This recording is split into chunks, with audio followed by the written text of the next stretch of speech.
Hi guys, and welcome back to my channel. My name's Rachel and I make videos about quilting and my creative life. Other places that you can find me online are listed down in the description box below, so do check those out if you want to stay up to date with what I'm making. But today I thought I would come on just for a bit of a chit chat video, because that is the main reason why I started this channel, so that I can talk about my passions and connect with people who also have the same hobbies and interests.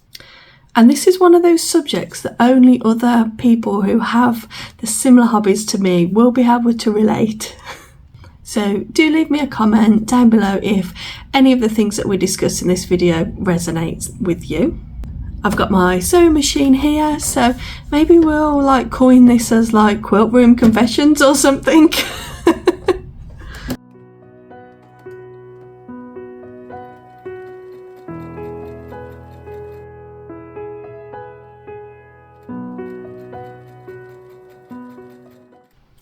But I think recently I've fallen down a little bit of a rabbit hole about feeling guilty about my sewing, so I thought I would just come on, talk about it with you guys because I know you'll understand, but also just so if anyone else ever feels like this, they know that it's completely normal. Other people feel the same way as well. At least I hope so.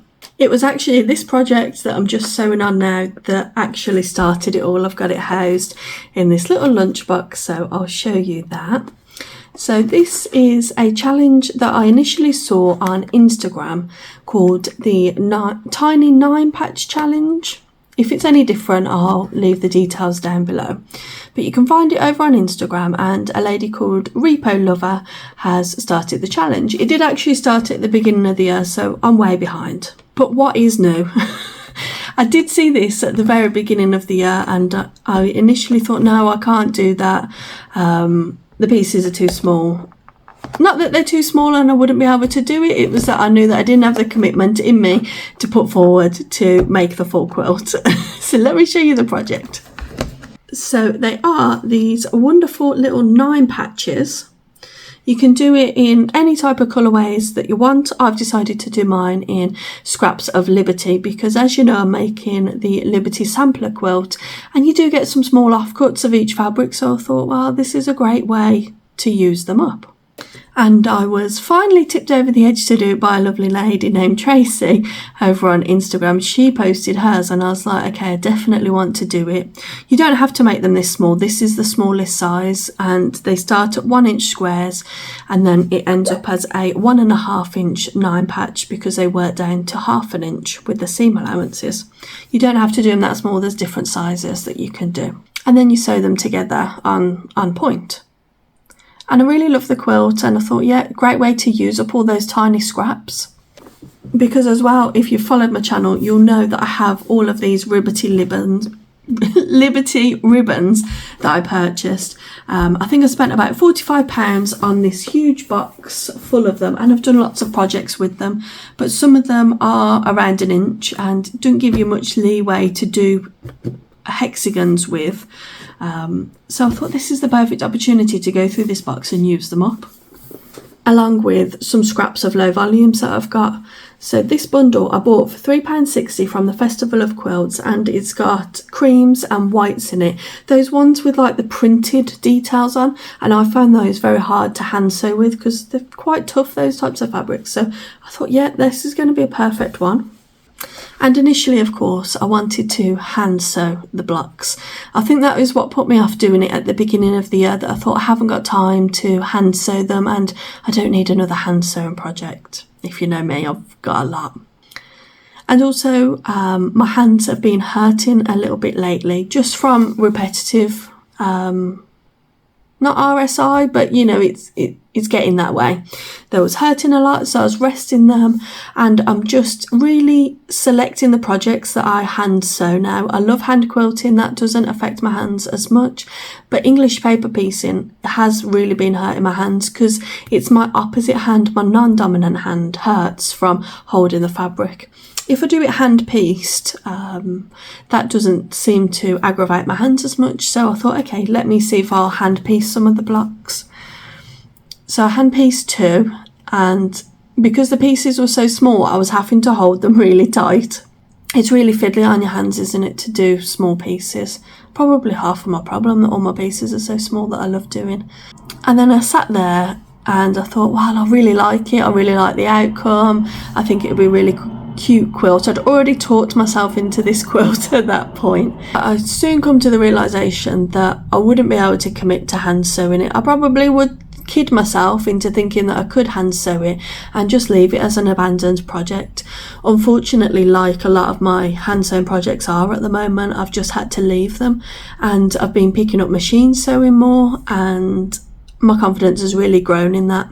I used to do a lot of hand sewing because I didn't think I could get accurate results on the machine, but I just wasn't taking the time to nest the seams and things like that.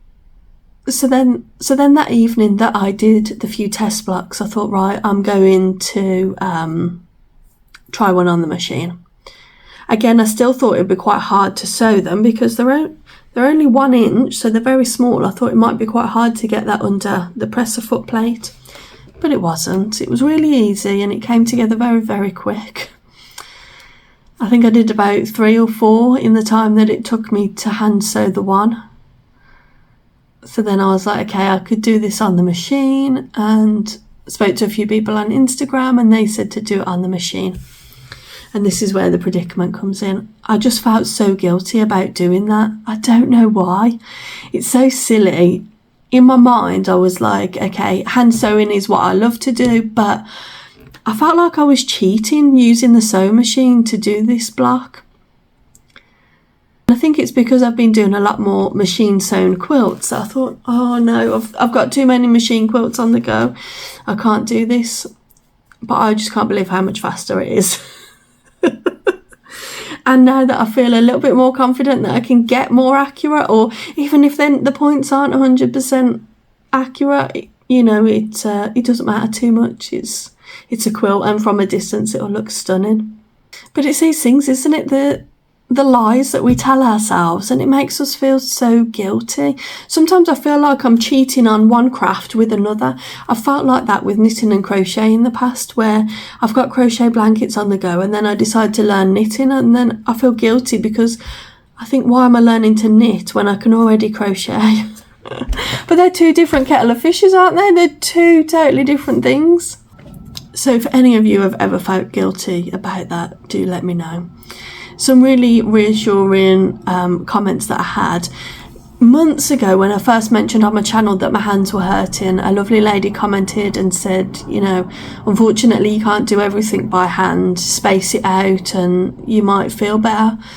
And these are my hands forever. I've got to take care of them. I'm only in my 30s, so I don't want to have hand issues so early on. But I just feel so guilty. I don't know why. It's just crazy. Please tell me that I'm not alone.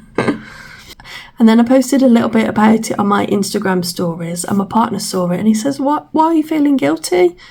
The sewing machine is just a tool. You're still going to create a beautiful quilt. And he said, look how small they are. You still invest in all the patience that you have for hand sewing into piecing something so small on the machine. Not everyone would still do such tiny pieces. But then he also said, which really hit home, that he said, is it cheating if I use a drill when I could use a screwdriver? It's so true, isn't it? I just thought, why am I beating myself up? It's crazy. And possibly also what was feeding into it a little bit was that because I've now got the confidence in the machine quilting a little bit more, and also I didn't have the confidence before in reading patterns, but that Alice Caroline book has really given me the confidence. That I need to read patterns that are sometimes a bit like gibberish. I've now been looking at a lot more machine piecing quilts, and I want to do them all. It's like I found a new hobby. Before, I would see a quilt online and think, oh no, that's too complicated to hand piece, or oh no, that'll take too long. Or the fact I would think that a hand piece quilt is going to take you like a year to make. It doesn't take that long on the machine. Oh dear. But I think perhaps another thing that was playing on my mind is, since that I've been doing some more machine quilting, I have had some comments across my social media saying, I love it when you do English paper piecing, can you show more of that? Or someone even said that they don't know anyone who would want a machine pieced quilt. I just couldn't even fathom that. And it just made me feel so, again, it just still made me feel so guilty. I don't know why, it's crazy. But I guess if you've had any similar experiences, like I said, please leave them down in the comments. I know it's been a little bit of a different video for me, but sometimes you just want to have a chat, don't you, with all your friends? And you're all my friends online. I just wish we could all be sitting around the table doing our quilts and sewing together. That would be so much fun. So, like I said, I've got so much inspiration for machine quilts, and I've got a few fun videos coming up in the next couple of weeks. I haven't filmed them yet, I haven't done them, but I've got them planned in my mind with all the lovely quilts that I want to make. Lots of using my stash, because I want to try and use some of the fabric that I've bought over the last year or so at all the quilt shows that I've been to make way for when I go to the Festival of Quilts, because inevitably I end up buying a lot of fabric and I don't want to just add it onto the stuff that I bought last year. I want to at least start using some of it. This happens to me every year when the Festival of Quilts comes up. I think I'm going to start X, Y and Z. I'm going to get it finished before I go to the festival, and I never do. But I'm going to try. I was going to say I am. But I am going to try. So do stay tuned for lots of fun videos on that, and I hope that you still stick around. There will obviously still be hand sewing content, hand quilting, English paper piecing, but it's going to be mixed in with machine quilting, because I've only got one pair of hands and they need to last me a long time, because I want to be quilting for as long as I can. And yeah, I just can't burn myself into the ground by just doing all the hand piecing quilts. So I hope you understand that. And also, if you can relate, or if you have hand problems, leave me them in the description. Leave me your tips.